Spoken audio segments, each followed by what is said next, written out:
మేము మేము ఇక్కడ చేస్తున్న ధ్యానం జీవ సమాధుల మధ్య చేస్తున్నాం.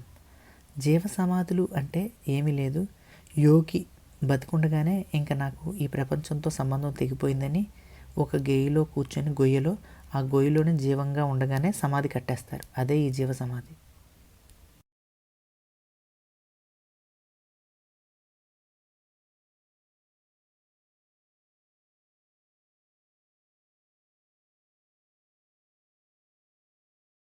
ఇప్పుడు మేము ఇక్కడ చేస్తున్న ధ్యానం ఇది ఒక యోగశాల. అంటే ఇది ధ్యానశాల కాదు, యోగశాల. ధ్యానశాల, యోగశాల అంటే అగ్ని వెలిగించి ఆర్జం పోసి చేసేలా కాదు. శరీరాన్ని వంచి యోగాతో, ధ్యానంతో, సూత్రక్రియలతో, షట్క్రియలతో దేవుని తెలుసుకునే విధాన క్రియ. అక్కడ మీరు చూస్తున్న తెల్లగా జారబడి ఉన్నవన్నీ కూడా సమాధులే. ఇది అర్ధరాత్ర 12, 1:02 ఆ ప్రాంతంలో తెల్లవారులు ఇక్కడ చేసాం.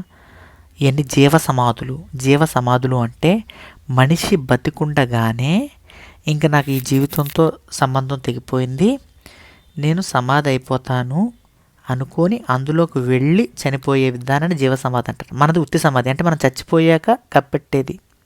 కానీ ఇక్కడ మాత్రం జీవ సమాధులు అంటే ఇప్పుడు చూడండి, డాక్టర్ దగ్గరికి వెళ్తే మేము చేయాల్సిన పని అంతా చేసేసామండి, ఇంక లేదు, ఆవిడ మెడిసిన్కి రియాక్ట్ అవ్వట్లేదు, ఇంటికి తీసుకెళ్ళిపోండి, ఇంక అంతా దేవుడిదే అని అంటాడు. అంటే మా పని అయిపోయింది, ఇంక మేమేం చేయలేం, మీరు ఇంటికి తీసుకెళ్ళిపోండి అంటాడు. అలాగే ఈ యోగులు కూడా వాళ్ళ శరీరం ఎంతవరకు చేస్తుంది, ఏం చేస్తుంది అనే విషయం తెలిసిపోయిన తర్వాత వాళ్ళు ఏం పట్టుకోరు.